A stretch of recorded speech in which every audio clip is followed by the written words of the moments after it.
तो हम यहाँ देख पा रहे हैं कि एक पुष्प का प्रारूप दिखाया गया है जिसमें पुष्प के अंगों के बारे में बताया गया है। ठीक है, कौन कौन से अंग हैं देखिए। एक है अंडाशय, यहाँ पास क्या आपका अंडाशय हो गया, बाह्यदल हो गया, तंतु हो गया, परागकोश, पंखुड़ी, वर्तिकाग्र और क्या वर्तिका। अब देखिए इसमें ध्यान रखना चाहिए जैसे कहाँ पास, तो थोड़ा सा मैं इसमें आपको दिखा देता हूँ कि जैसे आप देख पा रहे हैं कि जिसके सहारे टिका हुआ, जैसे पुष्प है ये इसके सहारे कुछ टिका हुआ है ना, जिस तने, जैसे तना होगा नीचे, इसके सहारे जो पुष्प टिका हुआ उसे कहते हैं क्या, हम पुष्पासन। क्या कहते हैं, पुष्पासन।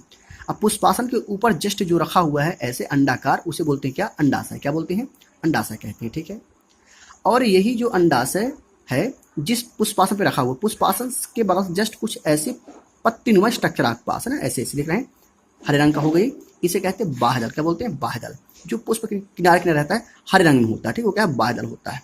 इसमें आप जानते हैं कि जो कोमल तंतु, कोमल भाग होता है ना, जो कलरफुल उसे बोलते हैं पंखुड़ी कहते हैं। क्या बोलते हैं, पंखुड़ी।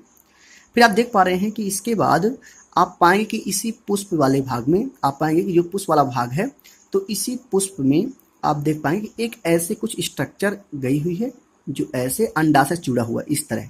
ठीक है, ये तो इसे हम कहते हैं, इसे कहते हैं वर्तिका।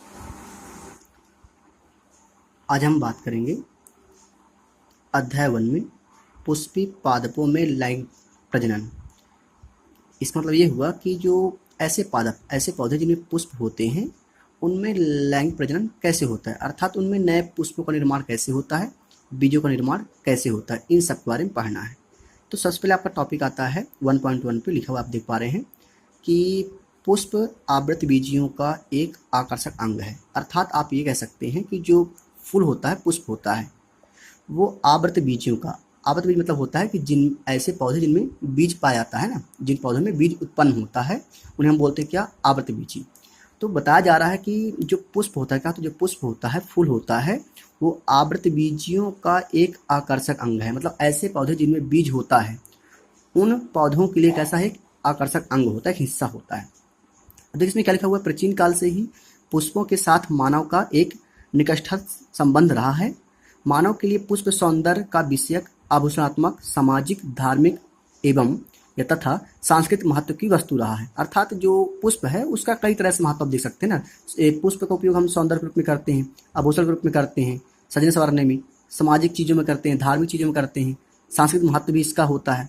ये मानव द्वारा प्रेम, अनुराग, प्रसन्नता और विषाद एवं शोक आदि की अभिव्यक्ति को दर्शाने का प्रतीक भी रहा।